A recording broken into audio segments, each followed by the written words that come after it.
Hi, everyone. Welcome to the Growing with Fishes podcast. We have a really cool episode this week. We actually have a European aquaponic expert with us this week from all the way from Italy. So it'll be a really cool episode for us and to learn from and to learn what's going on over there because we haven't really talked to any of the aquaponic scene over there in Europe yet. So super excited about this episode. We have Roger with us as always. How y'all doing? How y'all doing tonight? It's great to be here. And we have Hogmaster back after a couple of week hiatus after his move. How's everybody doing? Marty will be with us a little later. He had some stuff going on with his munchkins, and a couple of other guys will be with us a little bit later too. They also had again, all everybody seems to be running late. I was running a little late today, and then we had some technical issues, so seems to be the way of the day. And Days are longer, so the farmers are coming in later. yep, this is true. Well, thanks a lot for joining us, Giulia. You're all the way from Italy. I believe your company is called My Rivendell.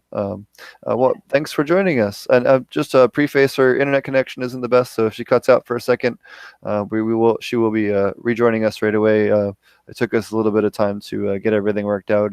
Just preface it with that. So thanks a lot for joining us. Thank you very much. I'm really excited to attend this talk. So you guys grow a lot of different exotic or different exotic crops. I'm sorry. You guys have a whole virtual library on your website, and I saw you guys grow saffron, which is really cool. It's something I haven't seen anyone else grow on aquaponics. So why don't you tell us a little bit more about your farm and some of the different crops that you guys grow?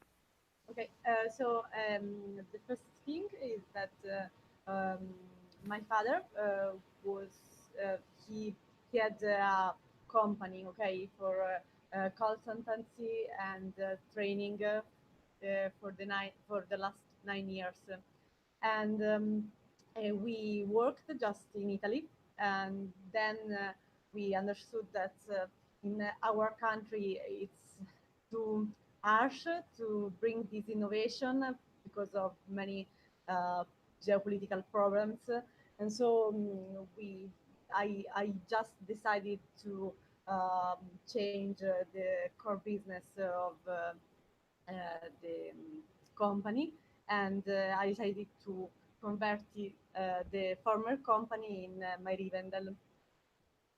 My father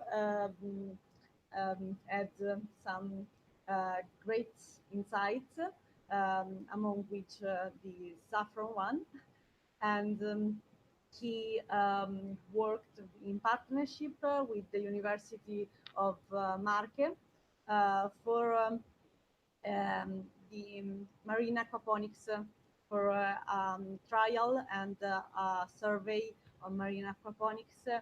Um, that okay, the results were quite impressive because they proved that there are some animals known as Eurelin that can adapt easily to different salinity levels of water, and so you can raise them in brackish water, and so farm together with them halophytes or salt tolerant crops.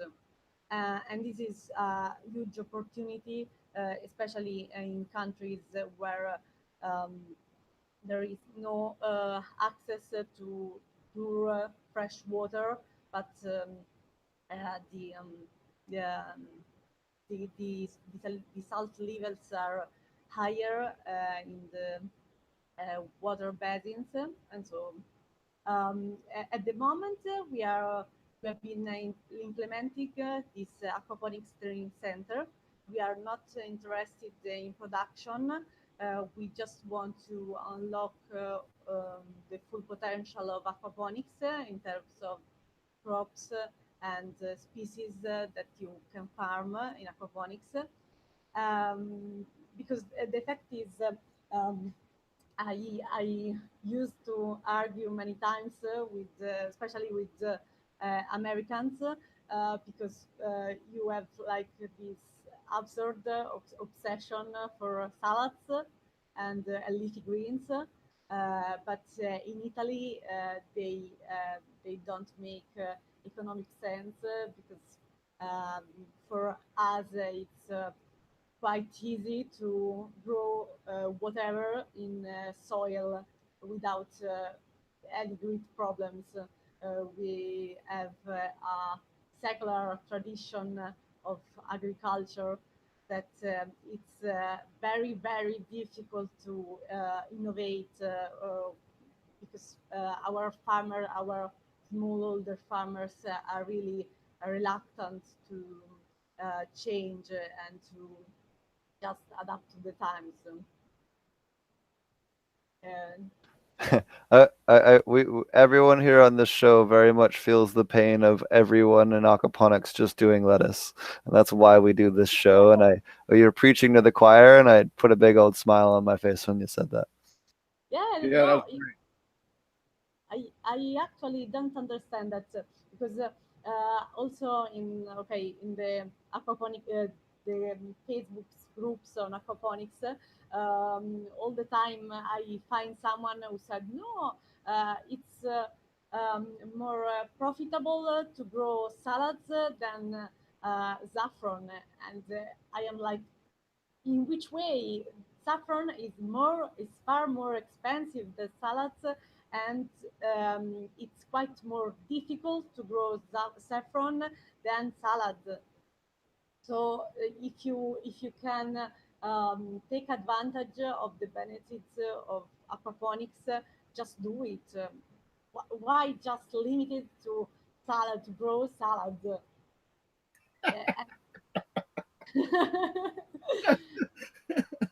Yeah, I love it. I love. Yeah, I want to go into the peppers. I grow peppers, and I think, you know, that fits really well with aquaponics. And I like to So, do peppers too. Yeah. so can you tell us a little bit about your system? Are you using, wicking beds or raft beds or media beds or, you know, Okay. Actually, some kind of other hybridization or? yeah, actually, because our aim is to train all the all the type of systems available and known in the world. We have been implementing vertical with metal bed or NFT vertical, um, Bumina Diumina, the an aquaponic pool, and then I don't know. We want to also, for example, in our virtual library, we published these lessons, these 3 lessons on apocryphal aquaponics. Okay, it was a label that we chose to um, make clear that there are many other methods of aquaponics that people doesn't know. Like for example, the IGAMO system, that is a sort of aquaponics applied to the rice paddies. And in that case, you have not only fish and plants, rice, but you have also the ducks, the ducklings that's swimming inside the rice paddies, just um, help the soil to be more fertile and they oxygenate it. I also heard that ducks are really great for pest control. I know here in California they use ducks for pest control for the grapevines, for the Yeah, yeah. vineyards.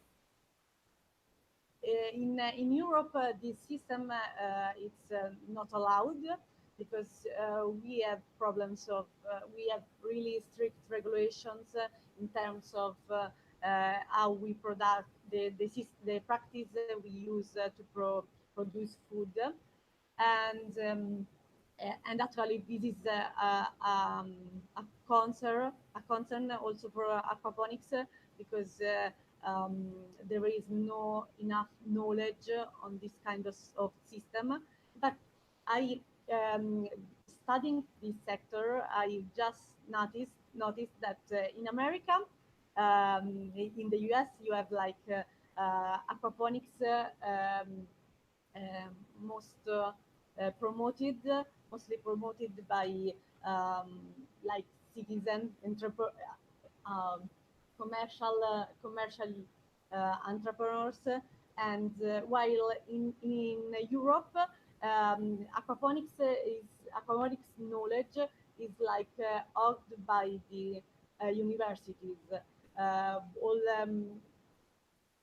there are examples of um, urban aquaponics, like for example in London, in the surroundings of of London, or in Germany. But the most of um, the systems are run by university for surveys or trials.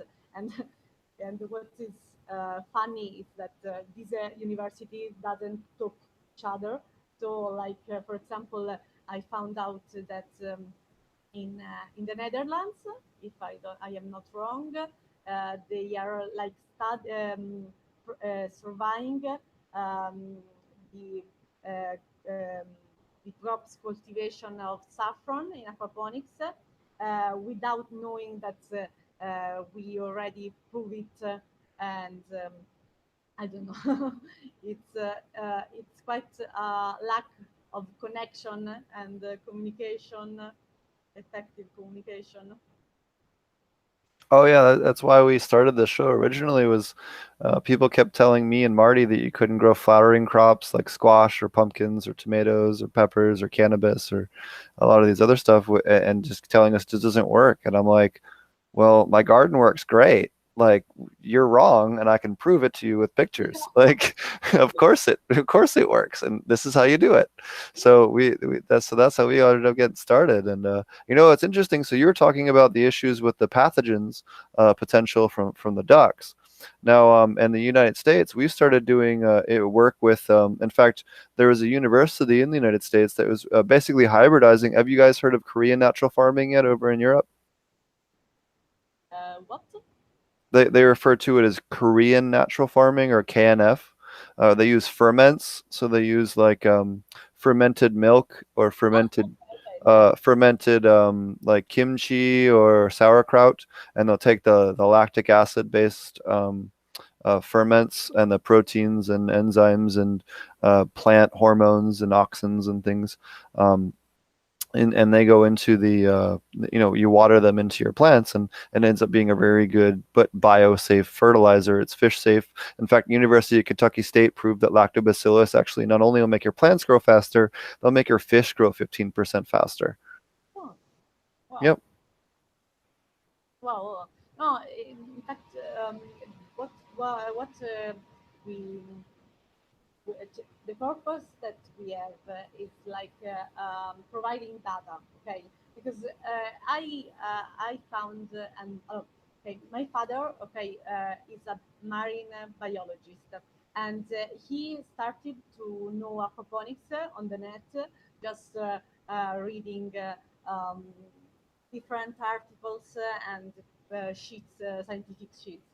Um, and then he decided to bring this innovation in Italy. Okay, but at the first he just um, began with a cross correlation within no, between all the different information that he found on the net. Okay, and this was 9 years ago, that in Europe, aquaponics was not um, yet known. Okay, and the thing is that you everything that works on paper, okay, on according to statistics, can theoretically work in the real. Um, but in this field, because of this separation, I think, between university and commercial activities. The problem is that whom the university can't take the data from the commercial activities that actually run the system, and they just publish a lot of information and data that are not communicated in an intelligible way. That is to say that if you are an operator or if you are um, a technician, and you are already an operator of the sector, you can understand what they communicate, what they are trying to say to you. But if you are just someone, a beginner who want um, to start a business in this field, it's quite impossible to get this data, for example, on the amount of the yield harvest, or on the real sustainability of aquaponics, because at the end, um, on the net, you find like also for hydroponics and for aquaculture RAS, you just find okay. It's better yields, better, um, more healthy, and I don't know, more sustainable. But what it really means, which differences there are between all these farming practices?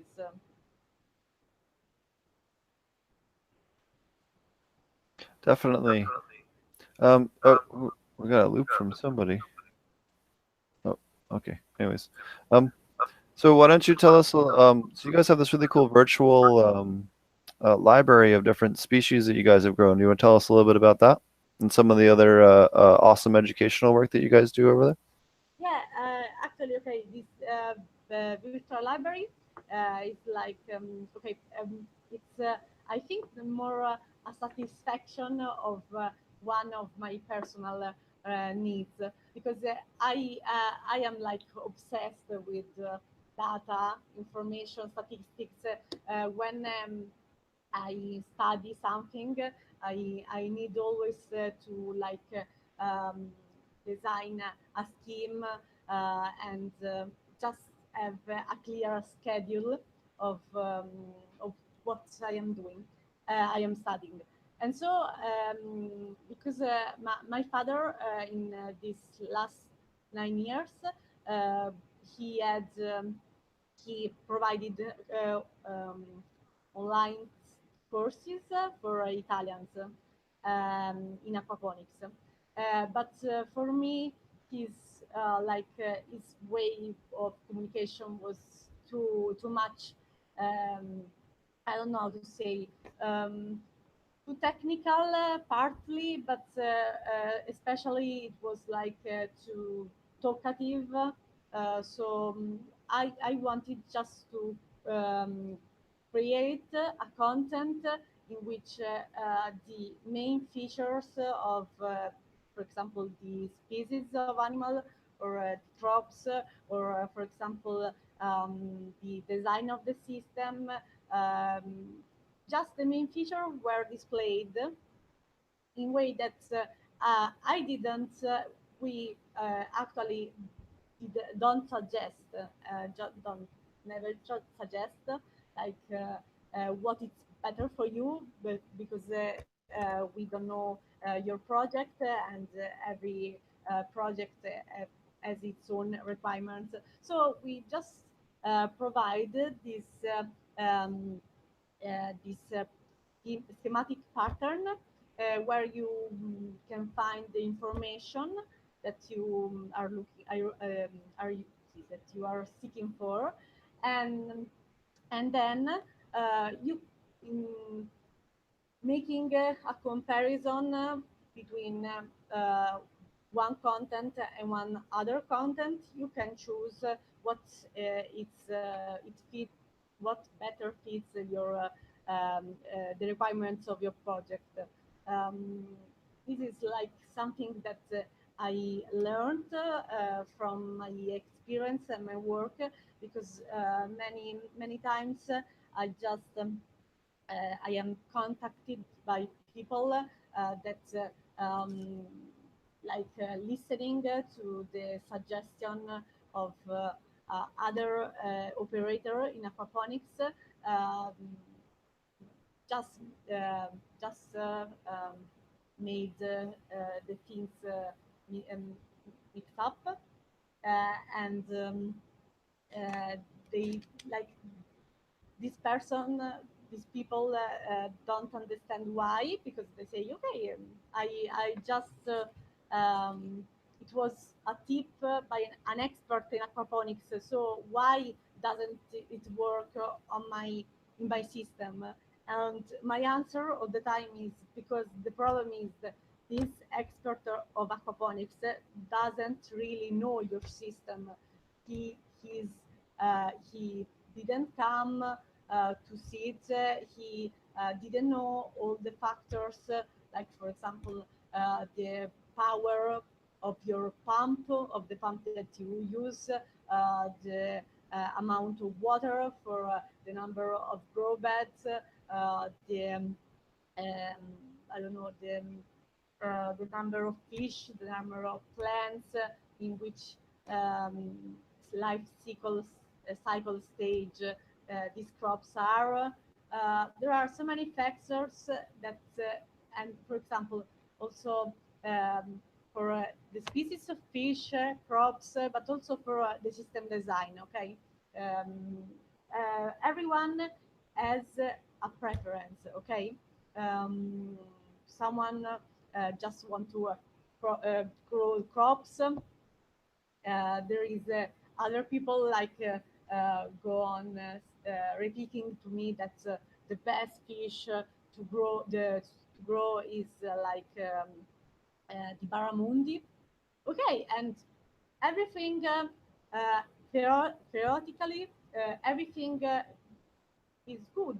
But the thing is that if, for example, okay, I live here in Italy, okay, no one consumes, no, there is no market demand for barramundi. We don't know this fish. This fish is an Australian fish, and if I want to start an aquaponics business here, it makes no sense to me raise a fish that no one knows, and especially that to um, purchase it, I have like to. We we had that same problem in Jamaica. People didn't know what a tilapia was or a pacu. They haven't never seen one, and they wouldn't eat something they didn't know what it was. People just have this fear of stuff they don't know what it is, and they just won't buy it. So I totally agree with you. Yeah, Yeah, me too. You always have your farm. You have to do things in somewhat indigenous, and then not only in indigenous, but like you said, what the culture wants in the area that you're growing in. That's real important because to be successful, you have to be able to sell what you grow. And so yeah, growing something fancy, going, oh, I'm going to grow. I made that mistake by going with habaneros, even though I could sell them to Whole Foods. Absolutely no local market other than shipping them to Whole Foods. And I'll give it back to you. But yeah, I agree with that too, Steve and You Julia. gotta find your local canisteria. Yep, you got to find out. You got to make your own niche. You got to make your own niche where you can provide people with what they can't get that they want. That's what's Well, important. and that's the number one thing I see people do wrong with aquaponics farms is they grow what they're good at growing and not what the market will support. yeah, yeah, Number one thing I see people do wrong with aquaponics farms. yeah. Or any farms for that matter. And for me, the thing is also okay, that aquaponics. Okay, I don't understand why people don't figure out that aquaponics is not comparable to conventional agriculture. That is to say that if I grow or if I farm anything in aquaponics, okay, um, I, the I can't I can't really my products can't really compete with the great distribution because the prices are really low. Uh, for example, most of in Europe. We have this problem. Our agriculture, our farmers have this problem of the competition with the developing countries because we have like Turkey that export here all is grain, rice, wheat. So um, in the point is if you want really to start a thriving aquaponics business, you have to um, plan the value that you are adding, you are providing for your customers. So, for example, if you have the problem with the competition, the international competition, you have to think, okay, um, aquaponics best it with a local market demand. People, the awareness of the customers is arising all over the world about on um, the the food safety and also the um, carbon impact, food carbon impact of the logistics to deliver every time food from different regions or countries. And so many just pay more to have a product that they know of which they know for certain the origin and especially that is like I don't know nearby house. Um, and another like I don't know myth of aquaponics is that yeah, it needs it requires uh, a huge initial investment that is higher than um, purchasing a land, okay, a farmland. And also, this myth is not true, not all the times, because it depends on the aquaponics system design that you are planning to build. So, for example, this aquaponics system in London that is his name is Grow Up. It's fully automated and it's vertical. They work. Their facility is inside a dismissed warehouse, and they just grow microgreens and tilapia. And in this case, of course, their system has required a huge initial investment. Well, look at it this way too, though. I mean, for a soil farm, if I'm doing anything, well, let's use 4 acres as an example, What? because 4 acres, Ouroboros here in Half Moon Bay, California, is a I think they have a total of about 12,000 square feet of grow bed space, 14,000 square feet of grow bed space.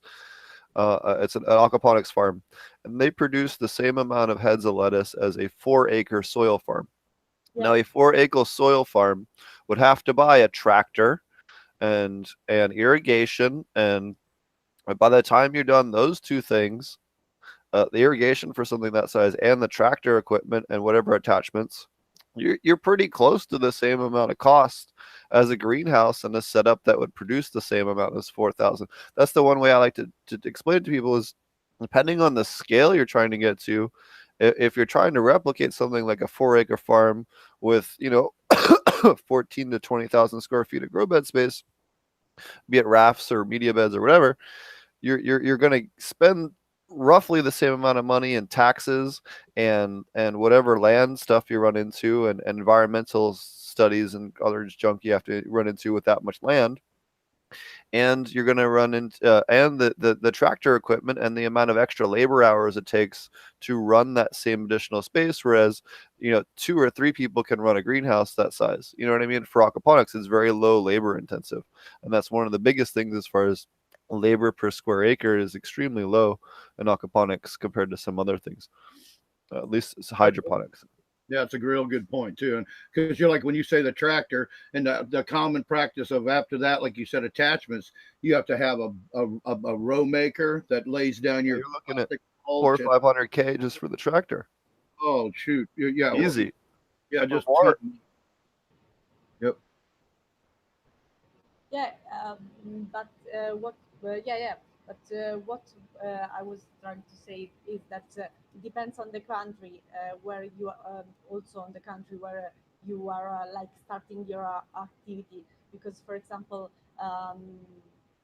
yesterday or yeah, some days ago, I was like reading an article on Canada, on the female farmers in Canada, and in this article, um, as in others, it was like describe the situation of farmlands in Canada that like reached such a price that it's quite unaffordable for anyone to buy an hectare of farmland.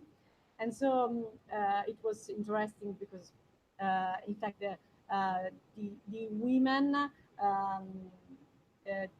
differently from men just use less space to grow, but in a smarter way. And so they mostly deploy like vertical systems, and they just find creative solutions for producing much more with less resources. I think, but Well, that's uh, typical in Europe and third world, like Africa, and too. Yeah, that you have to create systems with a lot less resources. Isn't that what you were saying just there? You know, yeah, yeah. yeah. For example, the Bumina Dayumina is a system that has been developed in Indonesia, and this is a system that is like peculiar to that country because they just um, take advantage of the climate conditions of their country, and and this is one of the few systems that are outdoor because in this country the temperature are always high and they are steady during throughout the year. Um, and so in this case, this is a system really cheap, but it's big and can satisfy the needs, the food needs of entire family and community.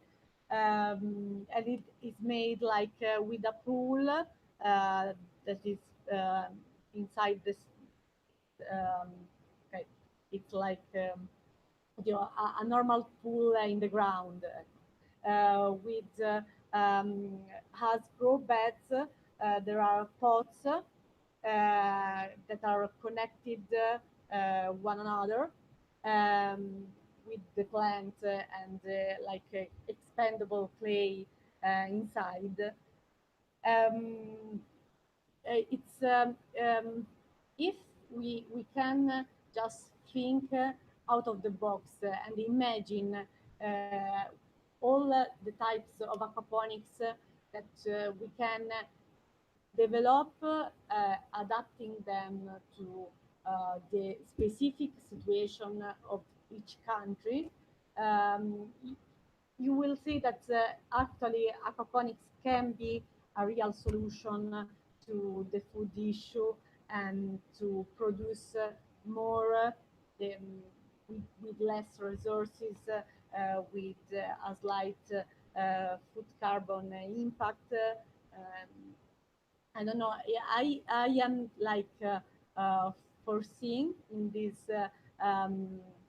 innovation and this practice like hope for my country, because I don't know if you already, okay, if you um, uh, know something about my about Italy, but we are struggling with this economic crisis, and we are closer to Greece than to other European countries in terms of amount of, poverty and unemployment rate.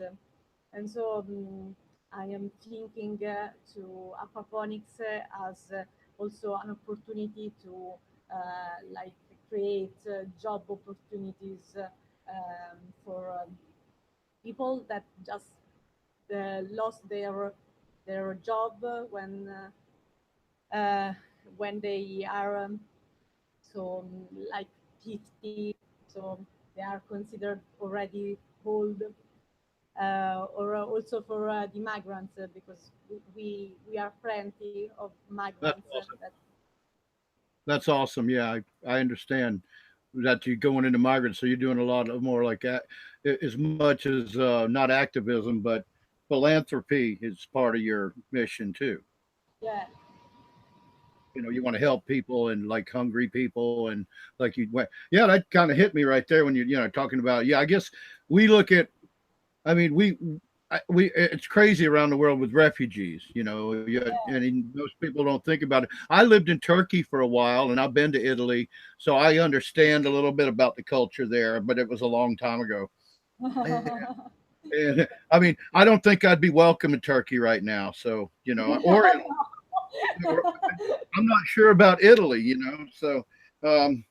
Yeah, but I loved it. I loved it. I was that I got that experience. So I understand the Mediterranean a little bit, and Greece and Turkey and all that stuff, Cyprus, Yeah. and, Yeah. all. The problem with migrants and refugees, okay, is that people, Italians, okay, are getting are becoming really racist, because when there is poverty, and there is unemployment rate, an high unemployment rate, and people just don't see an end to this night, no, to this darkness. There is always the politicians always like run cites the occasion to um, make instigate, to spur on the hatred of people against other people that are who are like them. Okay. Taking advantage of the situation. Yeah, yeah, in fact. And the problem is that in these migrants can't work here, okay, because they don't have the papers, the identification paper, because they can just work as slaves, and in 10,000 migrants are in slavery in Italy, just in the agriculture field.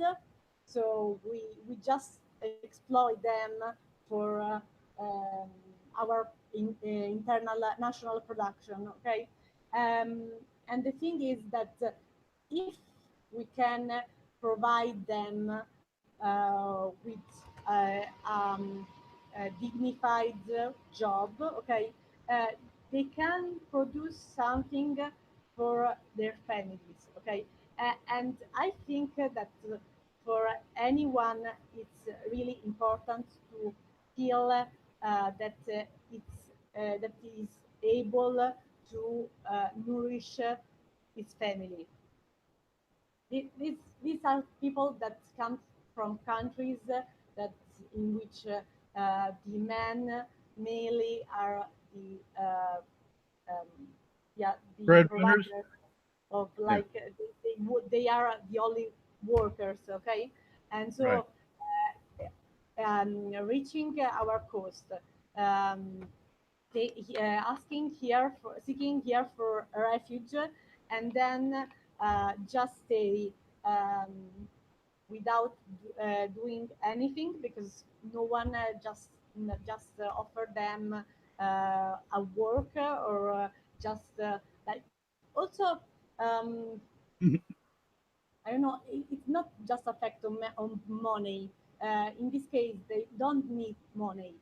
They just need to feel that they are able to They need to have provide for the purpose. livelihood of their families. Yeah, they need to have purpose, and by you giving them a job growing food, they can grow some food and have leftover and take some home and maybe sell it in the market or something. But their family would have food, they'd feel pride, and they wouldn't Yeah, feel useless, right? That's what you. yeah, Yeah. in fact, especially because they don't like our food, okay, and it's normal. It's completely different, and here at the end, most of them go to buy their food by other African people, okay, but most of the owners of these small business, small shops just for African are involved in the trafficking of human being.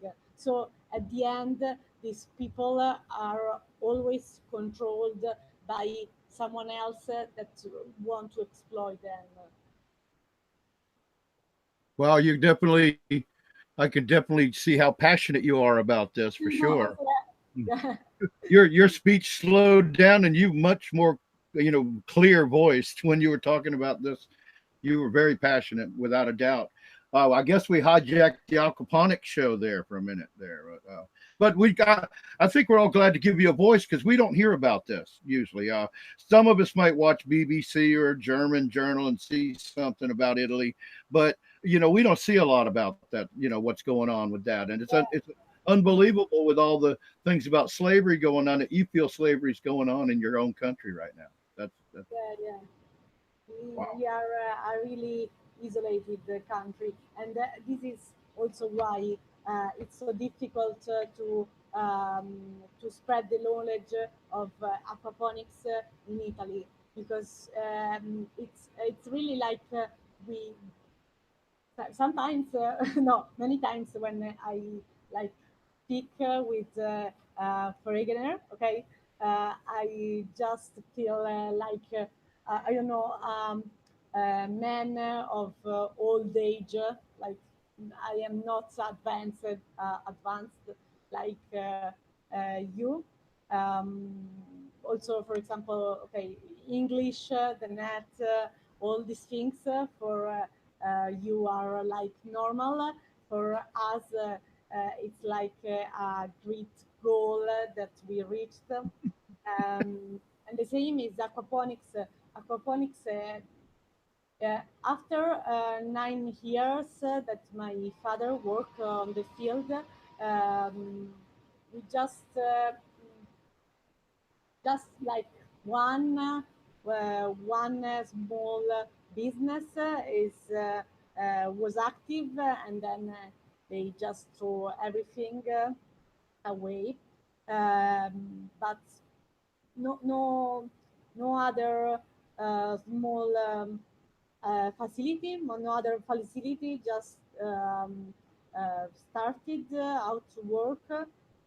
Mm, there is it's all scattered, and people want certainties that we can't do we can give them because when like Italians tend be um, they need always to have certainty of what they do. So if you haven't proven something, they just say, okay, I don't want to invest my money in this project because actually there is no other um, no other business that show that this is a worth project.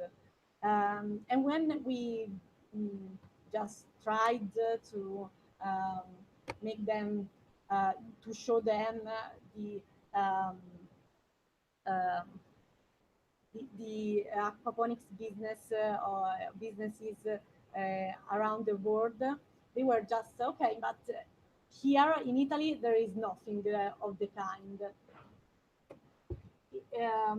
It's impossible to like innovate a field when you refuse to experiment the innovation because no one has done it before you. Becomes like a religion, and they won't refuse to change. Yeah, yeah, Yeah. yeah, You know, it's funny. So I was at a conference in Oregon a couple of weeks ago, and there was a guy, and he's red butted. We're gonna get him on the show. I got his email. At some point he's gonna come on his show. He's affection in Dutch knows he's affectionately known as Cowboy. And this guy was Republican, red blooded. He's the last guy you thought you'd ever see at a cannabis, grow convention. And here he was soaking up every bit of information and using that for his cattle fields to grow all the grass, and he was getting increased fertility on his cattle. He was slashing his costs on that, and just all around his business, his farm was producing producing much more on all levels, just because of a few small changes and just changing the way that he manages land. And those are the kind of ways that in urban environments it can be aquaponics, but if you're doing 80,000 acres, you're obviously not going to try to do aquaponics. You're going to do but something more sustainable for that size of acreage. But um, moving everyone towards those kinds of things and trying to think, getting everyone towards that permaculture kind of method, be it maybe a different version of what people generally consider as permaculture, but sustainable culture, I guess maybe is a better way to put it. yeah. No, like for example, here, okay, in Italy there is no, okay, we are a peninsula, so we have sea everywhere around us, okay, but aquaculture is not developed. We have really difficulty in finding someone who produce, who raise fish of any kind, um, and crayfish, especially crayfish.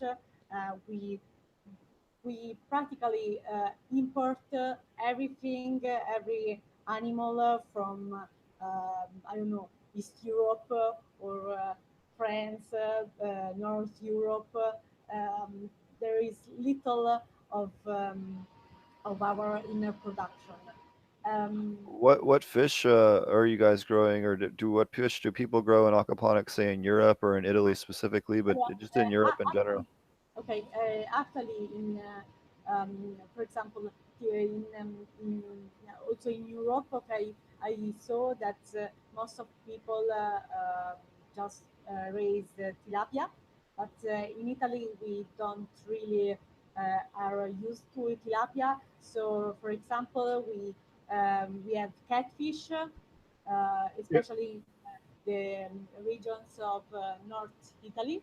So, for example, we raise the catfish, and at the moment we have been raising koi carps because they have a great value after like 3 4 years. They reach the price of like between 1,000 and 500 and 2,500 of euro, depending That's on that's the quality. nice. That's Yeah, better than we get. yeah, depending on the quality of the species, of the crossing like chosen, and then sturgeons. Um, Effectively, like sturgeons, few people raise the Italian sturgeons because it's like quite disappeared. It's protected. In our case, we have raised like the um, Russian, the Siberian sturgeon. Are you Uh, doing Huso Huso or uh, what's the Latin name? um, You know, wait a minute. Wait a minute. just sure. Yeah, we. So Ah, I used to care for a guy in Pennsylvania, and he had two of every species of sturgeon that was uh, currently known. the sterlet, the sterlet. Sure, sure. Capitalism. Sì, Archipenser sterlet.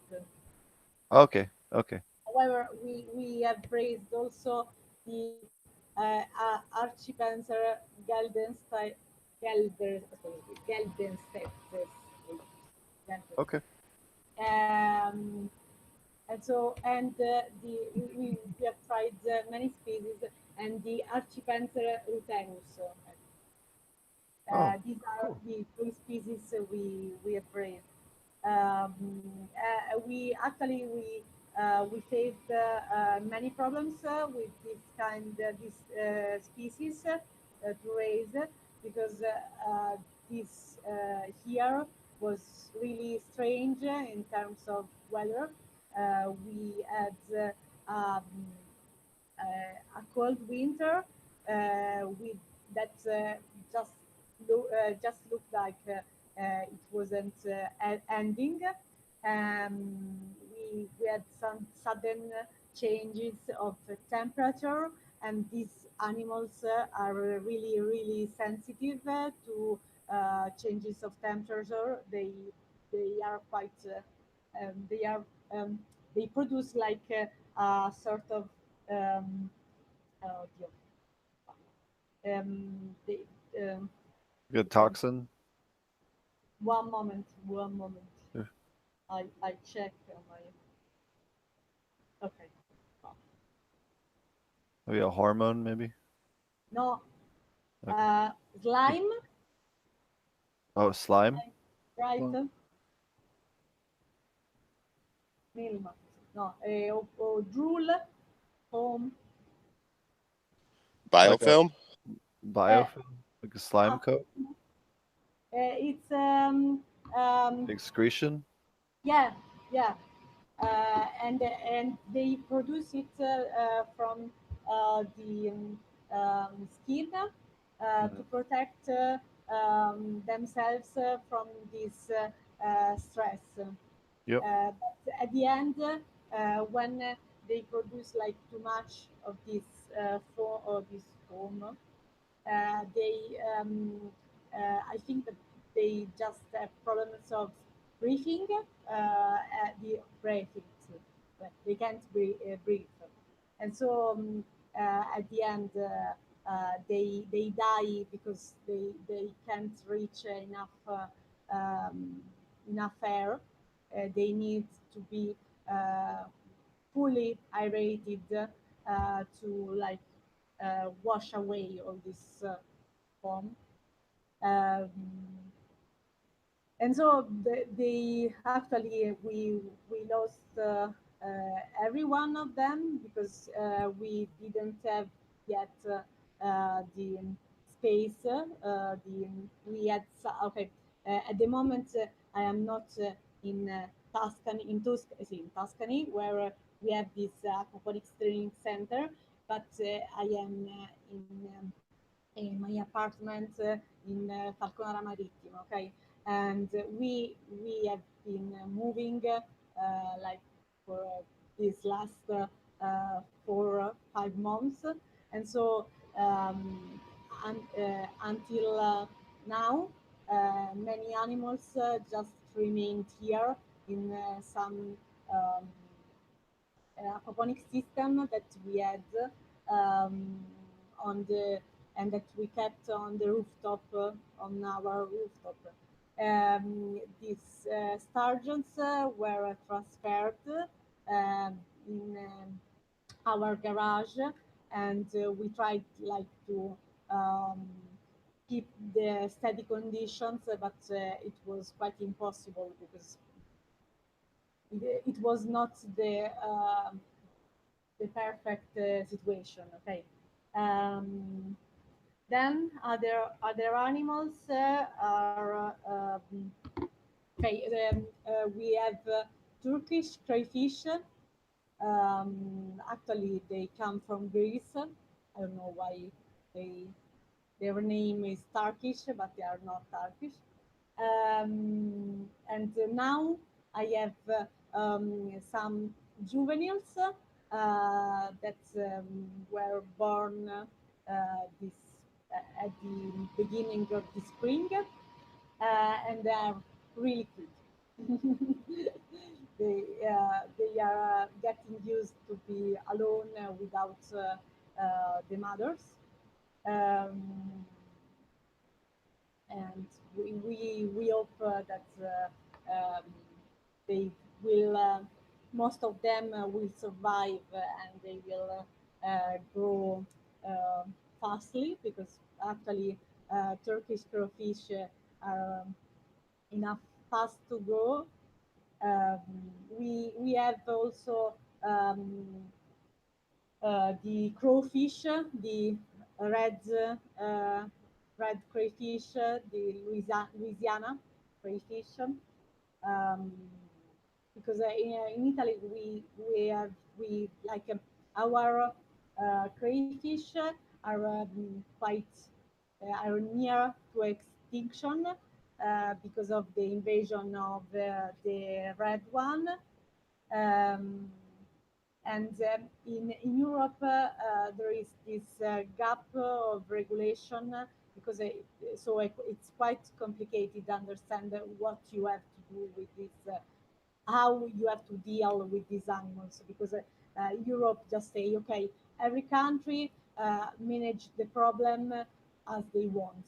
And for example, in France, there are some um, regions that allow to um, fish these crayfish or to capture them, to other to breed them, other just other in other regions it's like impossible. You have to, theoretically you should just kill them if you see them. In Italy it's quite different. Actually, we have some lakes where uh, we are plenty of this crayfish population of this crayfish, and so many fishermen just partner together in cooperatives to sell these live animals to people want, who can grow them, no, raise them, or maybe just eat them. Um, it's a real problem because uh, actually if you have all if you are invaded by these animals, okay, and they are not autochthons, they are not indigenous, but at the same time it's like years like I think more than 40 years that they are here. There is no reason to not just exploit them, because if you don't exploit them, their population just will increase because there, here in Italy there is no natural predator for these crayfish. They are they destroy our populations of indigenous crayfish because of the um, disease that they brought the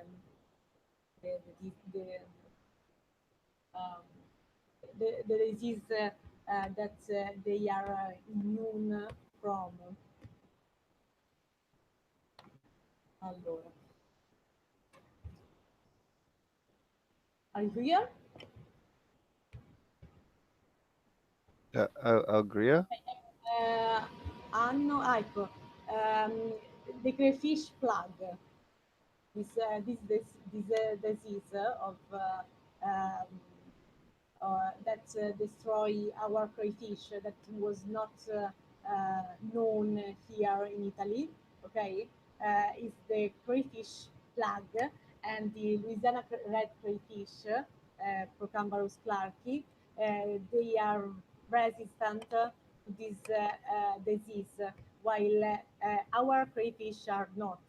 And overall, they they require really low temperature in lakes, rivers, and so on of water.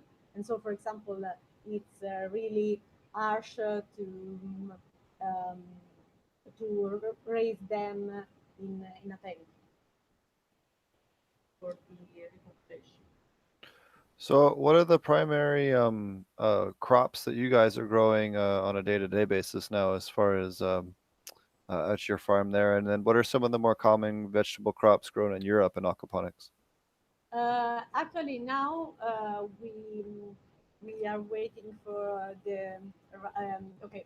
We just put in produced in our systems at the moment just the common um, veggies like okay, strawberry, but also watermelon. Okay, and we the oddio, the garden veggies like for example the cabbage, now the kale, and um, the tomatoes, all this stuff. But we are waiting like by the 15th of June. We will introduce the we will introduce saffron, berries like blueberries and raspberries, and also we want to try the goji berries. And then we want to start. We want to introduce in another system that is going to be activated. We want to introduce aloe vera. Um, and uh, for what concerns hemp, okay, we want to try industrial hemp, but it's um, it's not so much time that the new law is passed that regulates the cultivation of hemp by uh, privates. So we want first to understand how it works and then just go ahead.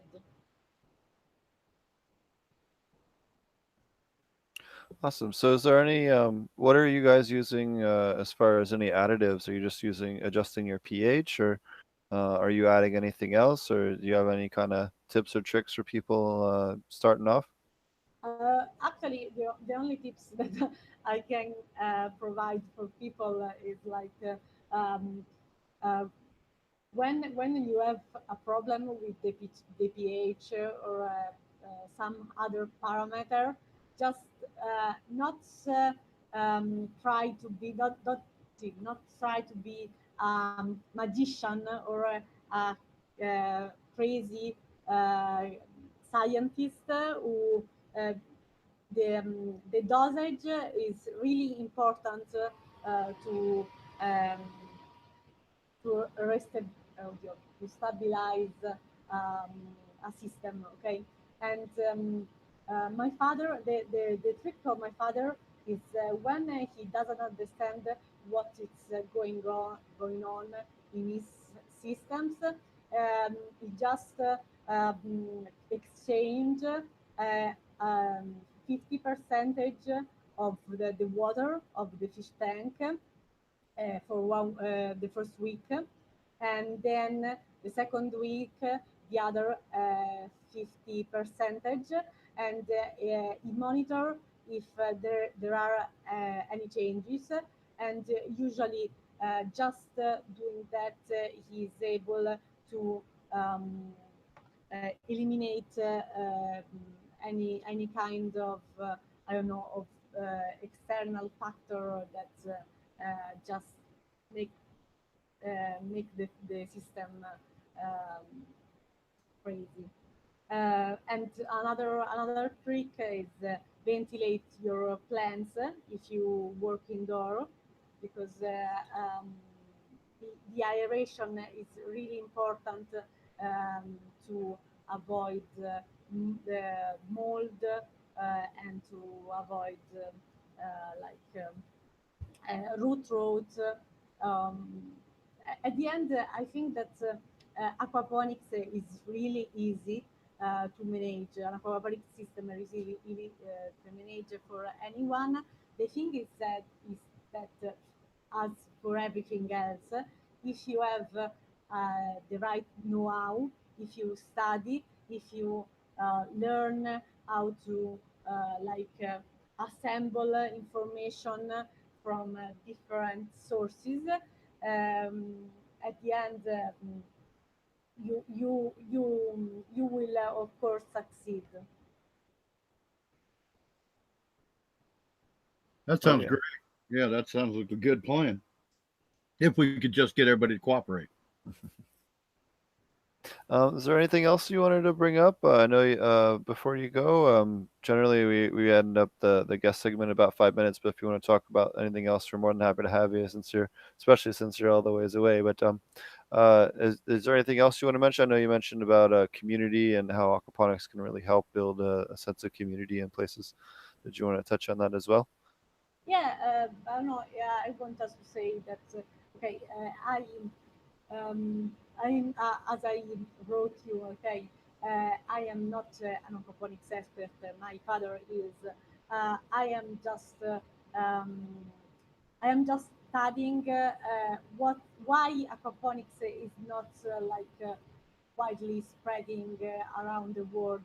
Why after all these years that is known this farming practice, just few people still know it, and also my my commitment is towards the smallholder farmers, okay, especially Italian ones that, as I already said, they are really reluctant to change their traditions, okay? But I think that aquaponics can be an opportunity to preserve tradition through innovation.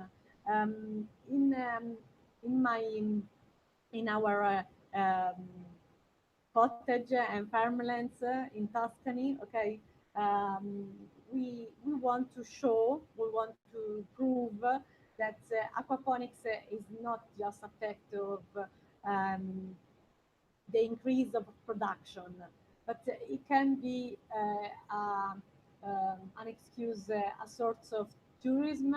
It can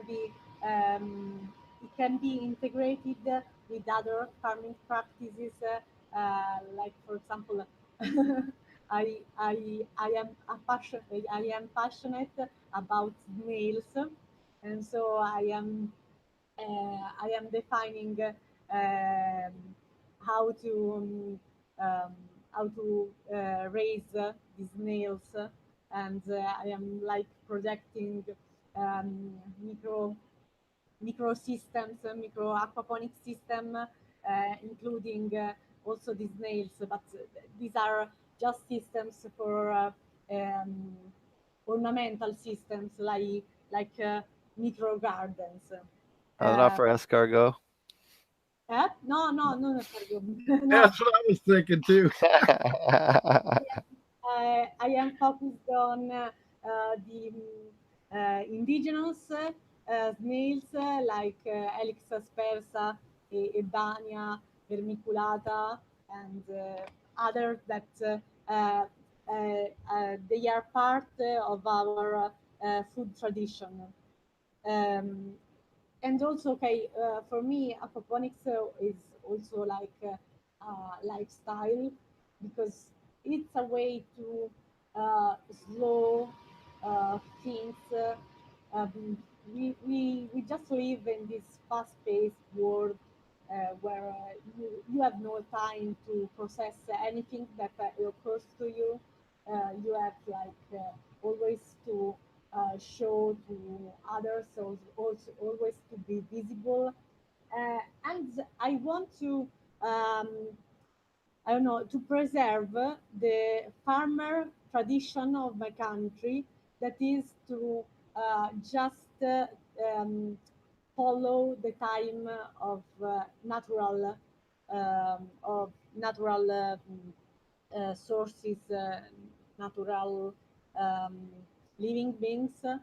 Um, we in this my Rivendell, we also have like uh, mm, um, wood, like a forest, non è un forest. Yeah, Sì, yeah, a woodland. woods. Okay. We have a woodland, and I want to explain all the and to try to grow in aquaponics the plants that the types of plants that are wild, that they grow wild in this wood. Um, so for me, it's not just a matter of aquaponics, it's a question of how I can integrate more aspects of the farming activities, of the farming life, style of life, of the our farming traditions. That's great. That's great. That's kind of how I feel about it. You do have to do it the way you can do it, and a lot of people that have been on the show lately have been about that too. Forming a Steve was mentioning earlier, a permaculture or something along with allow your aquaponics to amend to that, or you've got your systems to grow your vegetables and your saffron, but then you can also use it and plumb it off in different parts in woodlands or wherever else, and all the culture will sustain better. And even with, like Steve mentioned, the lactobacillus, that's exactly how you get started doing that in the indigenous microorganisms will really get you where you can take advantage of everything out there, in your on your property, or and help other people sustain by teaching them these simple methods to get how to get started in the first place. Yeah. Yeah. For example, what concern um, okay, information, interesting information about what concern cannabis. Okay, in Italy, we are allowed just to now just to buy light cannabis, that is like cannabis with lower THC, and we have many um, really several um, people who are suffering of chronic diseases, or who are they can't walk, um, they suffer continuously. Okay, and the drugs with cannabis could really heal them, could at least stop, prevent their suffering, stop their sufferings. But just our army research structure, okay, research facility can grow can grow this kind of cannabis for the drugs to um, to sell in the pharmacy. And so the problem is that the production is not sufficient for everyone, and just few of them are really have really access to this kind of pure, while other producers of light cannabis, they grow outdoor cannabis, and so they lose many crops because of weather conditions, because of um, animals, and so on. And we have this big company that is that uh, is for business is on distribution, and the demand is not doesn't correspond to the actual supply, because our farmers don't want to understand that if they want to increase their production, it's a recommendable idea to grow indoors. Oh yeah, yeah. So you have total climate control. Yeah. Yeah, yeah. Especially in this year, like last summer, we were hit by drought, and for the whole summer, it never rained. This winter was too cold, and in the last week of March, that for us is okay, spring. Um, yeah, there was a snowfall that lasted for 1 week, one whole week, and so most of the farmers, of Italian farmers, just lost their crops, their spring crops. Um, the only that took advantage of this situation were the um, the farmers um, of um, of mushrooms, because the snow after it was more the snow was a layer of ice on the soil, just um, making make it wet, and so it was perfect for the blooming of mushrooms. So maybe this summer they will harvest a lot. Wow. Yeah, it gets pretty cold in northern Italy, doesn't it? I mean, What? Oh, it gets pretty cold in northern Yeah, Italy. yeah, but I am not in north. I am in the center, and actually, this situation was like everywhere in Italy.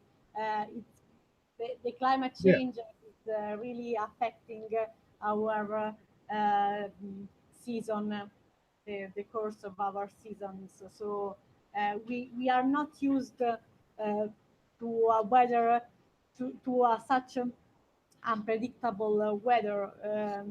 It's I think that in these last years there was it was much more sunny in London and in England in general than here in Italy.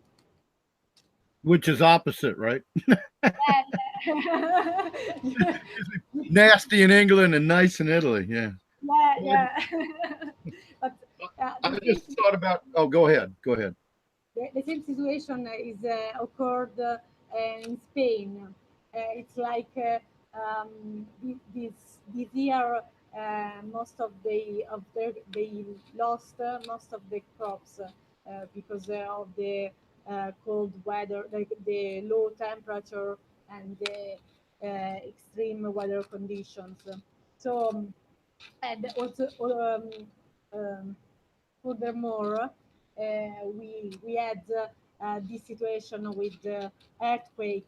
So many of the farmers that are that worked in the areas hit by the earthquake. Now they are just without job. They the government is not helping them in regenerating their businesses. Well, that's because you say your country's in, well, a lot of countries are in economic crisis right now, so that's Yeah, part of yeah, that. Yeah. Yeah, I had the same problem. You were talking about the crazy weather. We had snow here. I live in the southeast, and we had snow here. And if we get snow, it's usually some weird time in the spring. But yeah. last year we actually had it in the winter, and and if it does snow, it's always melted by 3 in the afternoon, 3 p.m. or 1500. I'm not sure what you go by time was.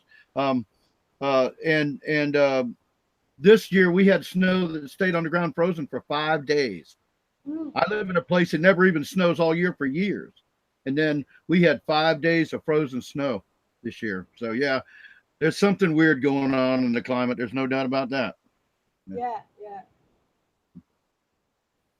It's Like, the reason why together with aquaponics I promote the farming indoor because actually I really think that it's the only possibility to not to reduce the risk of crops loss and to be climate resilient. I love that. We all love that. That's what I think we all agree with that. Yeah. I was gonna ask about sun quality. Do you guys get good sun quality there? Like, is there a big greenhouse scene? Uh, I didn't understand the question. I Uh, think I can help a little bit first, Josh. I don't think there is a big greenhouse scene because they're all traditional farmers. And it's Yeah, like, yeah, it's yeah. There so is that there he is was no. asking about sunlight, Julia. Is how is the sunlight quality during the day on a day-to-day basis? You get long. yeah. So, for instance, in the central part of the United States, it's very cold, but it's also in the winter, but it's also very sunny, and it's a big cut flower industry there because of the sun quality. Even though it's like it can be 0 degrees, -20, there's so much sun that it works out. And so, like, as you were just talking about, I was just curious, about, Yeah, on actually, the high value crops. yeah. Actually, the problem, the reason why farmers are so reluctant to change to convert to indoor and aquaponics or hydroponics and so on is that our climate weather, our climate conditions were quite perfect. Uh, we are known the Italian they made in Italy food is known all over the globe for its quality because we have a really secular long tradition in farming. So all our products are really excellent. Um, and when I try to like explain that it's a solution to increase the supply, the food supply, the internal food supply is to grow indoor. People just answer me, okay, but the quality of food of our food depends on the sun, depends on the nutrients in the soil, depends on the water that you use. Um, but the truth is that, for example, in South Italy is like the real center of food production of made in Italy food production. And yeah, in the South fern. Italy, we have really great areas where contaminated by pollution, by okay, um, our mafia just uh, criminal organization, okay, just um, buried under the ground a lot um, of waste, okay, of chemical waste, dangerous. And so we have great areas that can't produce anymore because the veggies and I don't know, mozzarella, the milk and so on. All the dairy products are contaminated, and so many children in these areas just die of cancer because uh, they they ate the milk of their mother that was contaminated by the products that um, she ate before. So actually, soil is not more an option for us as well as sun. For example, this last month we delayed a lot on our schedule to implement our aquaponics training center exactly because of the weather condition, because it just went on after the snow. It just uh, go go on went on raining, and we have been we have been implementing the greenhouses on soil, actually on farmland. So if there is, I don't know, when it rains too much, it's difficult to build something on wet soil, on wet ground. Um, in, we are losing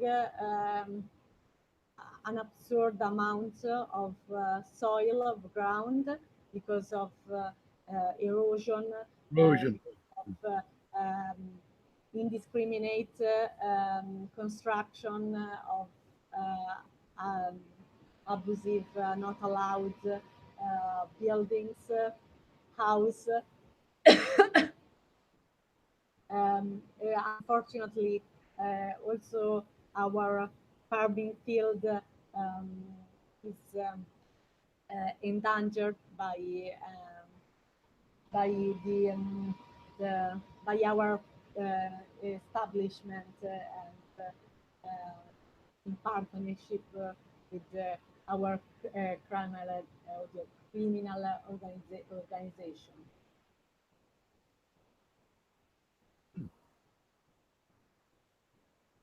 Awesome. So, is there anything else you want to tell everyone before we wrap up your segment, or do you want to tell people how to find you online or how they could come out to you guys? I know you guys do educational classes and stuff. Do you want to tell Yeah, people how to and find you? we are not, but okay. We we are working. Okay, we are designing classes on site in Tuscany. Okay, this summer we just accept a um, few submission because actually we we want to and to work to conclude all the facility. Um, so at the moment we've been receiving most questions from Italians. Uh, while on the net, we have this virtual library that have some free lessons and other that are just for premium members. But this virtual library is not a course. It's like the library of my dreams, where everyone that is like hunger like me for data and detailed information can find them without making beyond traveling as I, I have done to find them, to cross correlate every information on every website and scientific sheet on the net. Um, the last thing that there is just that all no the 20 percentage of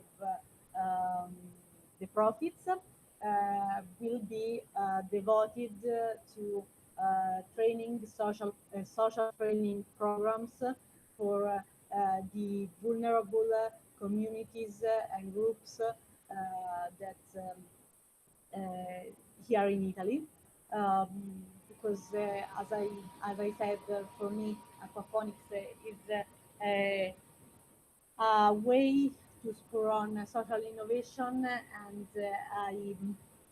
I hope to create opportunities for my fellow countrymen, despite the fact that they are so conservatorist and that Urban. and so I saw this. Mine is actually a social impact business. I am interested in profits, but just because I want to invest them in scientific research and training programs for people that really can change their future, having the right know-how to grow their fortune. If you, as long as you keep building with the young folks, the young kids, and the young people, the younger people, that's how that change has to come about. Because the older farmers should really, some of them will give in, but most won't. But the only way we're going to keep farms alive and grow food is really to sell it to the young people in the world. That's without a doubt. Yeah, this is right. But in Italy, most of the farmers are old. We are really Right. few young people who work in the field. However, another information is just that we are already starting to collaborate with farmers in Tuscany because they had many troubles these years, and they lost a lot of crops. And so now, at least uh, the, I don't know, Fantastic. uninfluential one among them is interested in creating with us a network with all the other farmers to use to convert their farmlands, arable lands in aquaponic in integrated systems, okay, also with aquaponics. In this way, when people will come to see us, they'll they'll have the occasion to make like a tour for all the nearby aquaponic facility that we will create. Fantastic. That's great. What a Yeah. step forward. Well, thank you so much. Again, do you want to tell people how to what your website is or any other info on how to find you? My website is www. I am not I am not used. However, it's my oddio, tattino, non so come si dice. Hyphen, Item. hyphen. Alfe, okay, Alfe,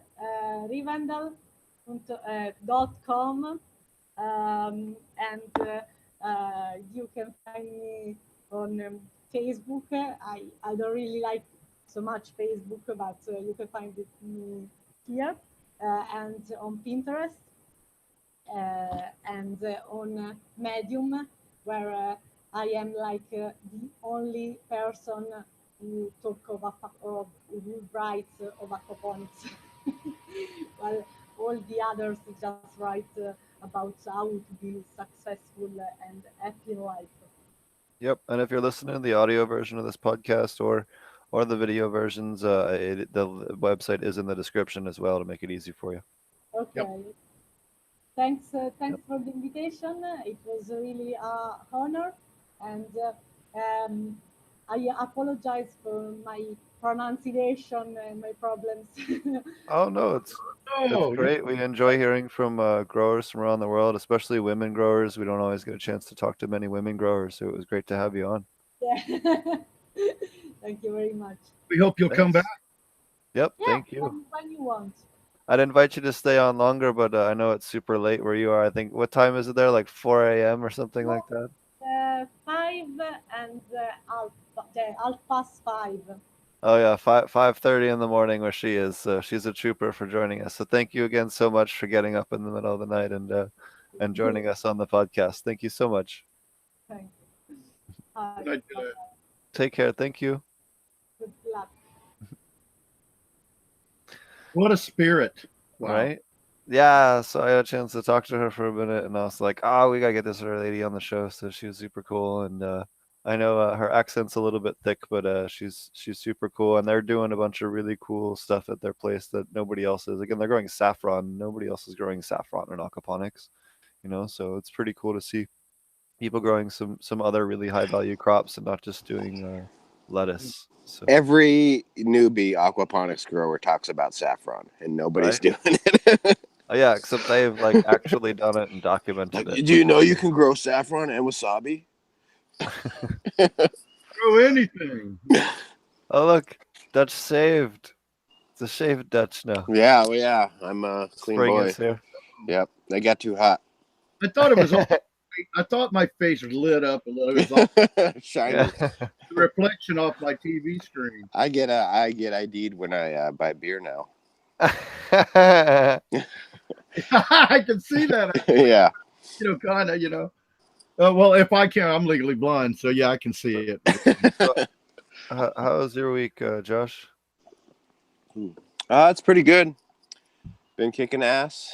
I'm just looking at. I'll show you guys my view here. I on my porch. I look at my garden. It's it's awesome and it's a curse. So I just stand here. So yeah, I'm 2 weeks in on that center row, and everything's looking good. The pie hoe is starting to frost up, which is great. I kind of consider a good strain when they start to get a little bit of frost on week 2. You can just see it right there coming out of the first sets. And so is this Afgui, which I'm new to, so that's pretty cool. The Tahoe looks good, but it hasn't really started to frost up yet, which is fine. I mean, but Right.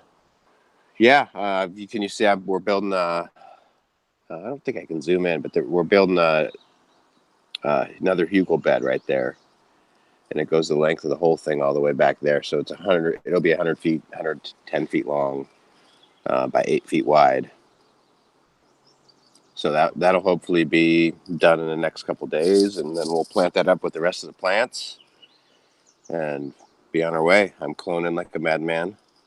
I brought all my cloners. You can see that tarp setup I got right there between the shipping containers. I ran that between the two, and I can't walk down there right now, but I'm cloning outside.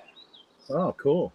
Yeah, and it works. I got roots in 10 days on rapid rooters, and then I just set up my water cloners today and plugged it, a little bit of those. So Yes. Yeah, so a lot of people out there are going to want to know: Are you going to wash those in something like erythrum or anything because there's a much more of an opportunity for pests to get into your medium since you're cloning outdoors? Or are you just going to run with them like they are? I just run with them like they are. Yeah, I have a good enough IPM program with the bugs, thanks to Suzanne, that it all works out.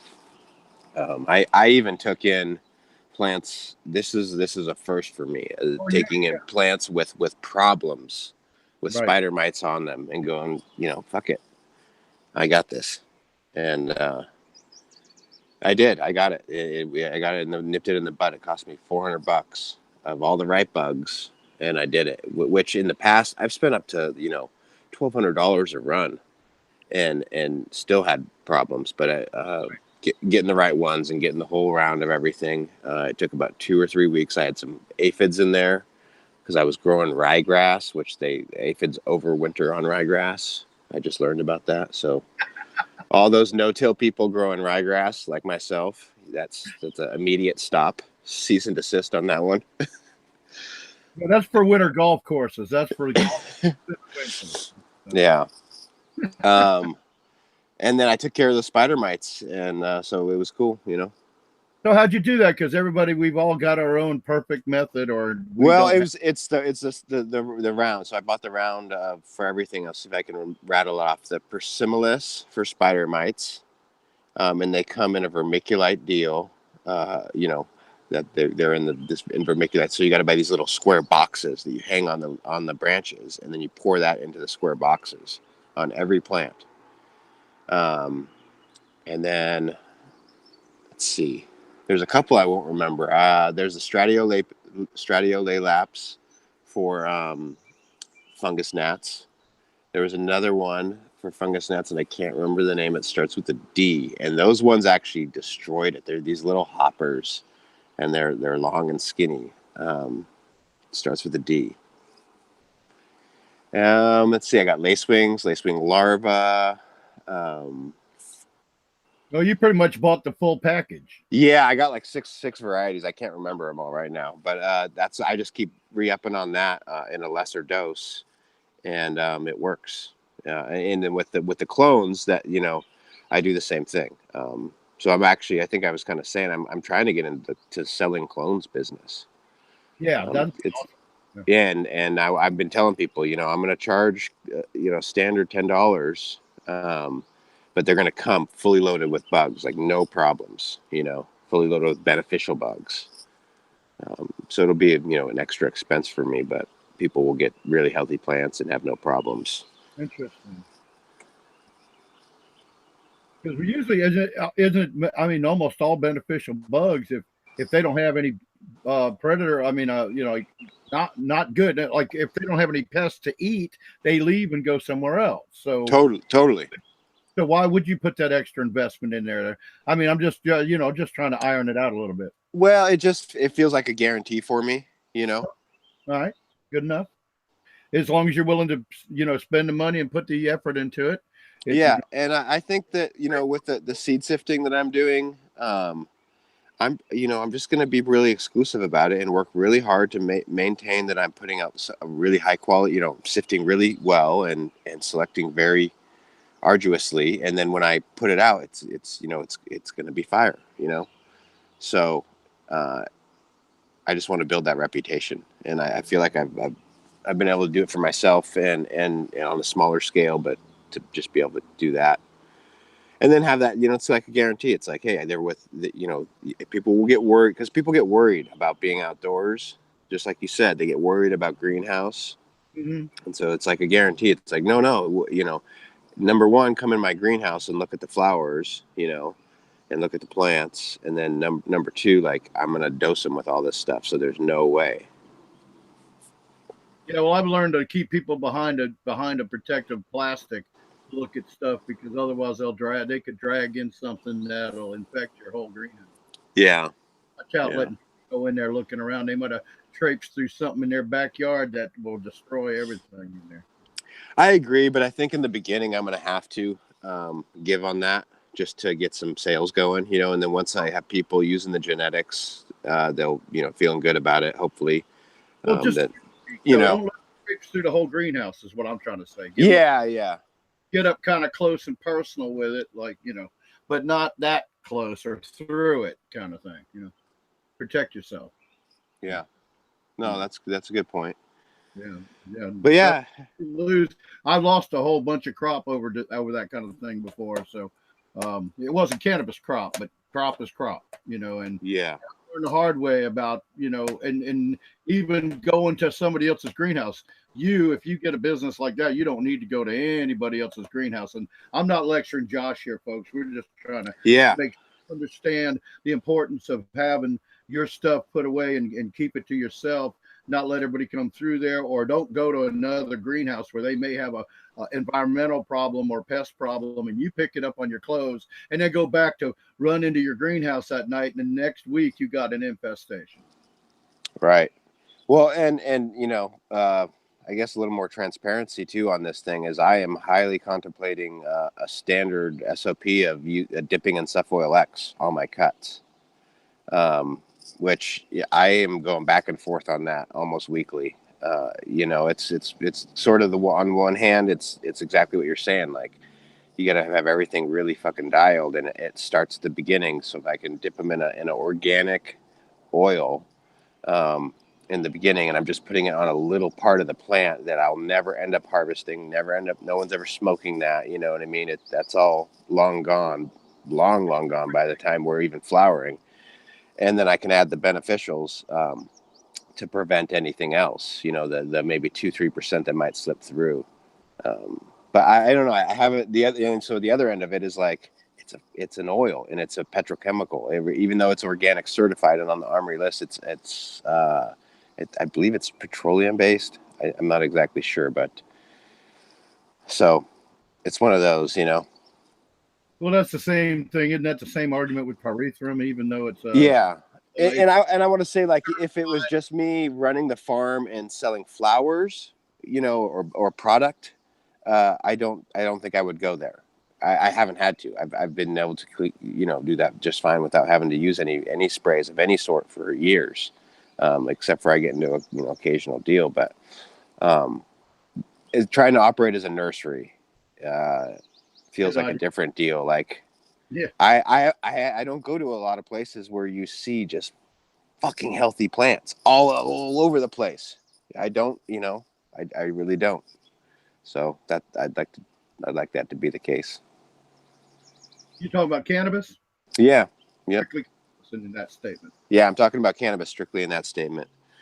You know, you go into people and they have great flower rooms, you know, but to see really all the way through where you're just like, damn, dude, everything is vigorous, you know. It's impressive, and it's very, very few and far between. Very few and far between, in my experience, anyways. I'm rambling. No. Well, no, I know. Well, we covered something that a lot of people debate about all the time. We just wiped it out right there. There's a segment right there talking about, you know, what you do or do not do for your cloning, you know, methods in order to have high success and quality, healthy plants in the end. And so now we got a little segment we've got right there about it. It's great that you've got that going on, so I could question you about it. No, it's a good topic. I you know, go ahead, like Steve. The Cefoil issue. Or was it Cefoil, or what's it called? Cefoil X. Cefoil, that's it. Yeah, what are you saying? Sorry. Well, like, some states it's cool and some states it's not, and it's just really annoying. I didn't realize that. It's another one of those borderline. It's one of those things that should be, but it you know. So you like it or you don't like it? Let's hear that. Good. It's good. Okay. Yeah. From you know, Suzanne, we got to try to get her on the show one of these days. She's going to be hard, but once she gets to know us more. She said she'd come on the show. No, I talked to her. She said she'd come on the show, but she said it just has to be on a week that she's at home. So it's just going to be a while. But so, like, her thing, she thinks Botanigard, am I saying it right? Yeah, Botanigard is one of the safest products out there. And it's the only product that people can use that's safe for root aphids. And in fact, they don't have a pest beneficial insect that they have guaranteed that will control root aphids. So that's the go-to answer for root aphids, which is a huge issue in the cannabis industry right now. Huge issue. In the past 4 years ago, I had to like toss out 24 lights worth of no-till beds that I'd been growing for 3 years because I couldn't get away. I just tossed it in the field and composted it for 2 years, and then I brought it back in and I was okay. But I had to like just kind of walk away from it for a while, you know. We had really good luck.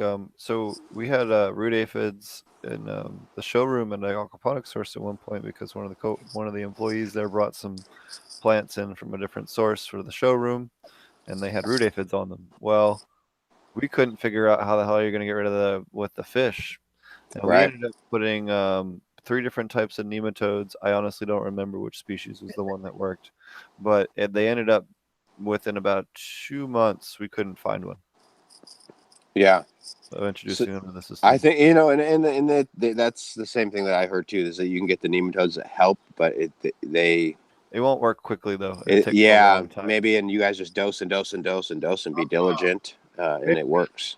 Well, we were doing 1 bag of nematodes per 4x4 bed. Yeah, that'll do it. That'll do For those of you out there it. Isn't that like 2,000 square feet supposed to Yeah. be, or something like that? I have no idea. All I know is we came in with like biological nuclear weapons, and I cleared that showroom. Oh man, that's pretty high concentration. But it worked. I mean, I didn't have to worry about sprays. I didn't have to worry about any kind of like runoff or anyone's pet drinking from it and feeling sick, or their kid drinking from it and feeling sick. It's totally safe. That's the nice thing about it. That was neat. At least for that product anyway. Those, all your beneficial nematode products currently on the market that are sold anyway. Now there's some really good ones. Now there's one in the UK that's specifically for slugs and snails, and Nematodes for slugs and snails. Yes, and That's I would really, really, really, really, really, really like to find a way to get a hold of some of that in the US. And Giulia now, she loves so them. yeah, so if anyone happens to know a way to get those in the United States, please leave a comment in the video or the audio recording version of this. You will help out many people in this industry on the West Coast. So Yes, say that you can't I have find ducks. it in the U.S. Is that what you're saying? You can't find it here in the U.S.? No, not that I'm aware of. I don't know of anyone in the US that will do Well, I that. do have some people I know in the Netherlands. So maybe I could ask if you will email me the information of Well, exactly what you're looking for. I yeah, might find it. it's some kind of weird slug thing. That's a nematode that kills them, and I would totally be against using this in like a field, but I think it would be perfectly fine to use in like a closed loop system, like an aquaponic system or something, where you have no chance of it getting out. Ah, that's it. Okay, so this That's is like a an advantage to the biocontrol options you have in an aquaponic system, is that it's all just kept in a little thing, and there's no way anything can hitchhike in or out of there. You know what I mean? It's all in a closed greenhouse or in a closed space. Nothing, you don't have animals or birds or, whatever coming in and out. What about your exhaust systems? You don't think you could pick up stuff and blow it outside that way? I just have to play devil's advocate. Sorry. Oh, I have no idea. Well, no. I mean, for a worm or something like that, I think you'd be fine. But again, Oh, it's something. It's not that it's legal. Like it's on the legal list of okay. stuff Yeah. for the U.S. It's not illegal, but there's no one that imports them, and I don't know. I can't seem to find a vendor in the United States that has them, and that's what I'm trying to find is who is the U.S. vendor for that species, and I can't.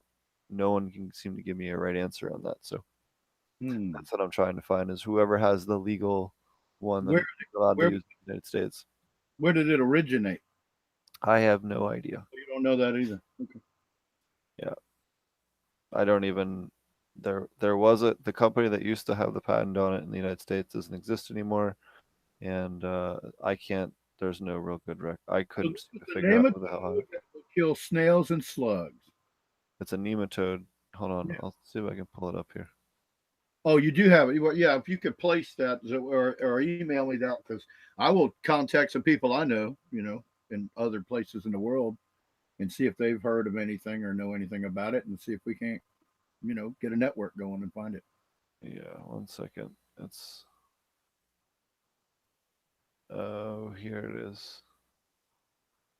So it is called Nemaslug. Oh, Nemus. Well, that's pretty simple. Nemaslug, nematode slug killer. And yeah, you're right. So a large pack does 125 cubic or square yards.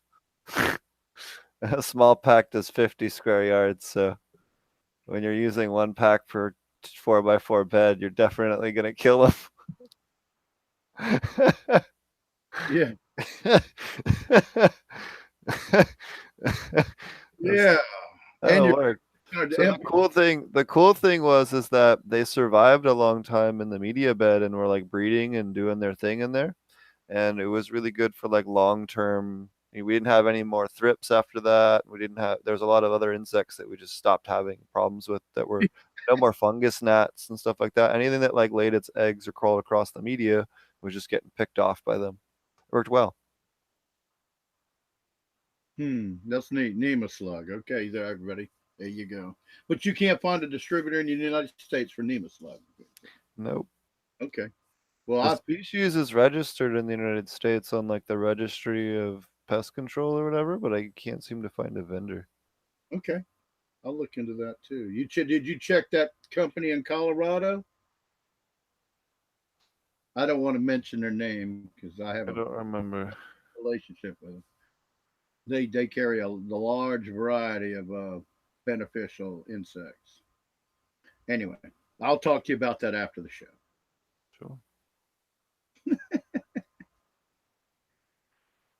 Maybe we'll get them to sponsor us, and they can send us all a bunch of beneficial interest Oh and yeah. talk about them. You know. Well, we could do like Rosie used to do on her show and talk about them and say, "We'll never talk about you again unless you send us some product." You know? Oh, how about that? Roseanne got fired for tweeting something. I'm sorry, it's in the mail. We're in the dead space. I'm gonna have to. I'm like totally not interested in any of that Yeah, bullshit. I just can't believe it. Though. It's just funny. You I can't got say enough United States. things to worry about in the weed world than to worry about stupid tablets.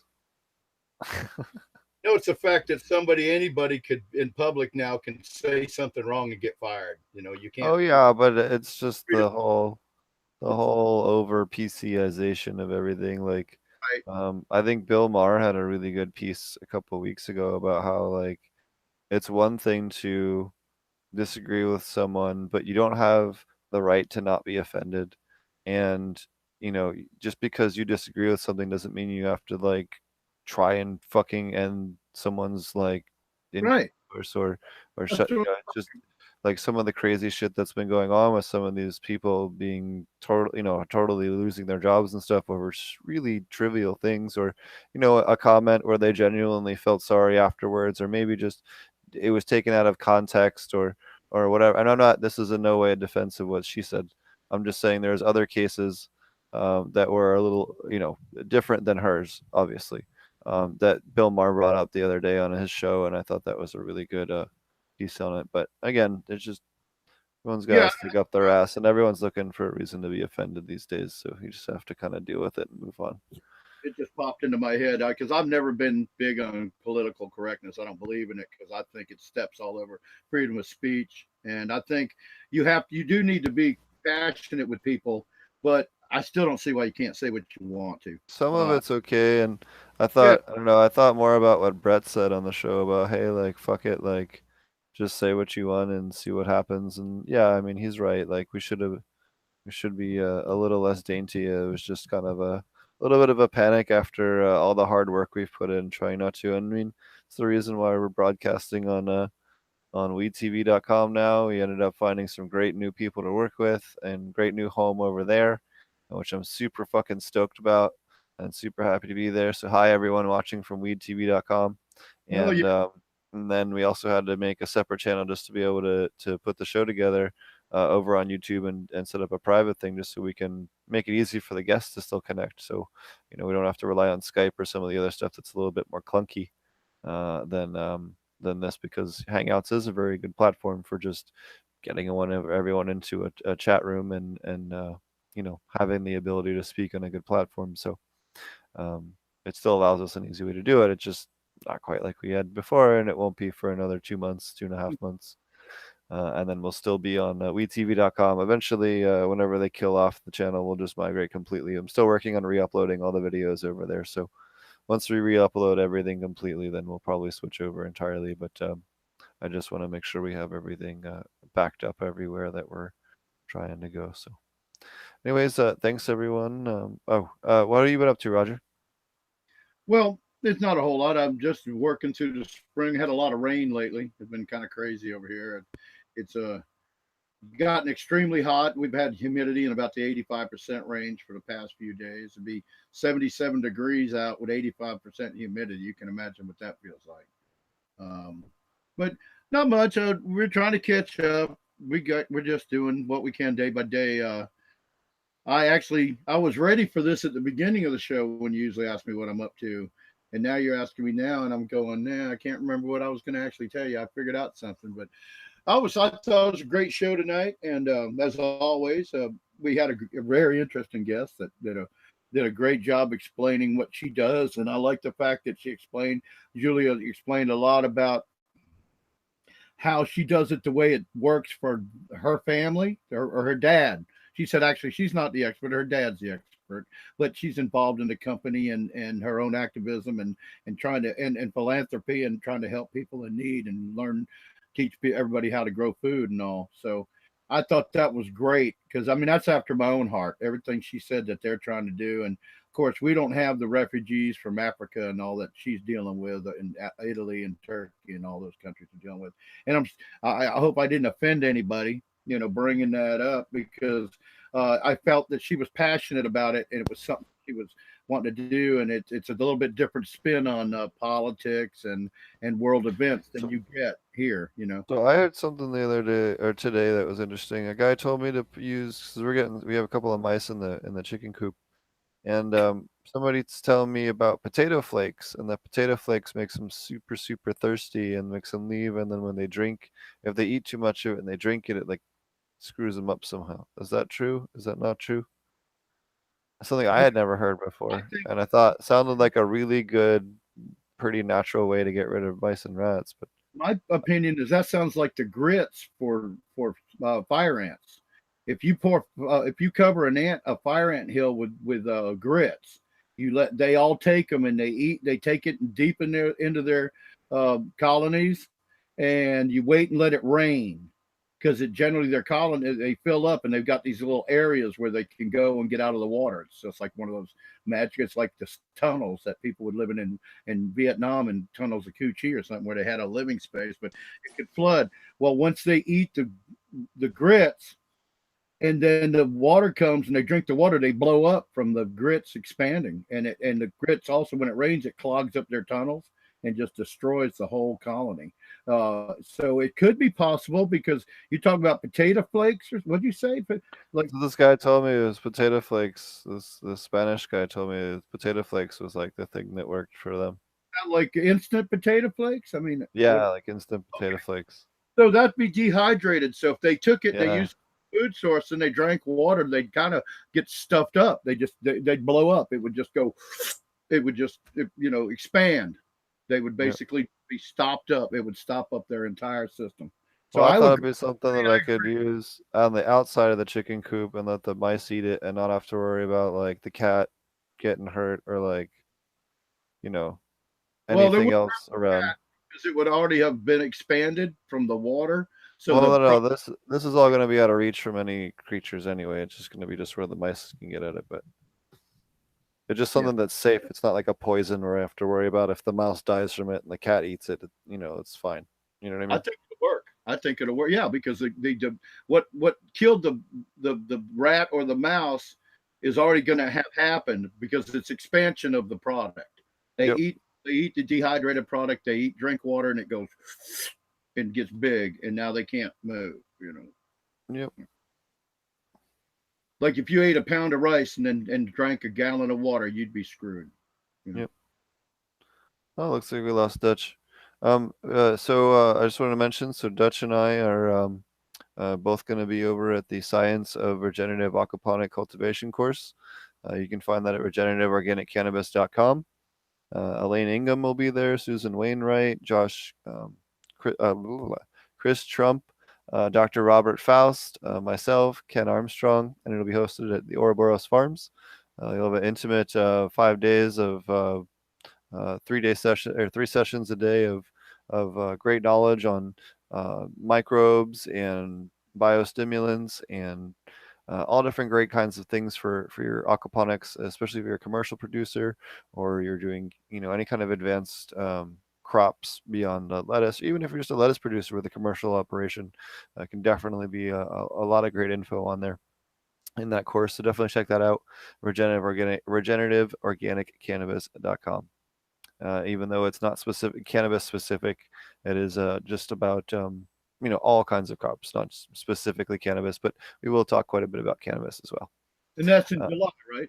Yep, that's in July, on July 16th through the 20th, and then on July 21st we will be throwing the Dude Grows Bay Area Nug Throwdown nearby, very close to Half Moon Bay, on the 21st of July. So if you're interested in that, go check out the dudegrows.com website. Please dudegrows.com/TGC Cup. If they haven't updated it yet, they will be shortly. Should be, but I'm not sure if they made it live yet. Anyways, so be sure to check those events out. I know the DGC Cup event is very cheap, so if you're looking to come down and party, if you can't afford to come down for the week, definitely come down for Saturday and come meet the crew. Come meet a bunch of other aquaponic gardeners in person. It'll be a great time. Yeah. And then we also have my next aquaponic cannabis class is coming up on June 22nd and 23rd, or maybe it's 23rd and 24th, one or the other, whichever one of those is Saturday, Sunday. I believe it's 23rd and 24th. And then on June 23rd, we actually have a CBD infused dinner planned at CBD infused dinner planned at Ouroboros Farms. So you'll have a farm to table dinner, but it'll have CBD in it, which is pretty cool. So we don't let us do cannabis yet there, but as times change, hopefully after November we'll be able to get an event permit so that we can actually do THC. But for the time being, we can still legally do CBD, which is cool. So yeah, please definitely check that out too. If you aren't able to come to the class, feel free to come and kind of get a cool farm experience, a little bit of a tour, and see the farm and have great farm to table dinner from not only our farm, or not my farm, but Ken Armstrong's farm at Ouroboros, but also other local farmers in the area. So, and that's put on by the chef that was actually on the show. So Chef Norman, a couple episodes ago. So. So you better tell his name. Yep. Chef Norman. Chef Norman. Yeah, that was pretty neat too. Yippers. So that'll be cool. And then I know there's other courses as well up on Ouroboros farms.com. And then in August 2nd through 5th is the next commercial aquaponics class over at Ouroboros Farms as well, with myself, Ken Armstrong, and Charlie Schultz. So cool. Yep. And I want to say y'all need to come. We've got some great sales going over at ilovegrowingmarijuana.com on seed packages and starters using our own commercial nutrients, which you might want to try. If you're not into just aquaponics, you're a beginner, you might be able to try that. And definitely check them out for that kind of stuff. Yep. Got some of the highest quality. I'm not going to say we've got the best seeds or best genetics, because we've got friends that are on the show and friends that we know all around the world. But we've got some of the highest quality genetics I've ever seen in my 13 years working in the cannabis industry across the world. And it's just incredible. We get great feedback. In fact, you mentioned Dude Grows. Dude bought some of our seeds, and he hadn't grown them yet, though. So I don't know what he's going to say, but I'm sure. I'll have to find out from him when he's all set. Yeah, I'm trying to think if there's anybody else. I was trying to think. There's shout out to Marty too. Wasn't able to make it. His channel's AP Meds. Yeah. We also we got possibly a second show each week in the works. We're talking to some people, awesome. And we have another person that's going to help us host as well. And we're looking to do maybe a second day of the week so that we get a little bit more content out to you guys, and then maybe do a show that's a little bit more. We have this one for more organic hydro and aquaponics and things that would apply to that as well. But maybe have the other one be a little bit more soil specific. Maybe also have guests that we can't get on quite on Thursdays as well. But we're kicking around that idea. So if you think that's a good idea, let us know in the comments of whichever platform you read this in, and I will read them. And did we have any comments or questions in chat we needed to answer before we get off? No, we didn't have a ton of questions with Julia earlier. No, it looks like we're good at the moment. But thanks everyone for watching and everyone for listening. If you're listening to the audio version or watching the video version, and we will be back again with you guys next Thursday. I don't remember who the guest is. I have somebody lined up, but I don't remember this week. Sorry, a little too much weed. I've been drinking less and smoking more, so it's good. That's always good. Yeah. Anyways, take care, everyone, and have a great weekend. Cheers. See you next week.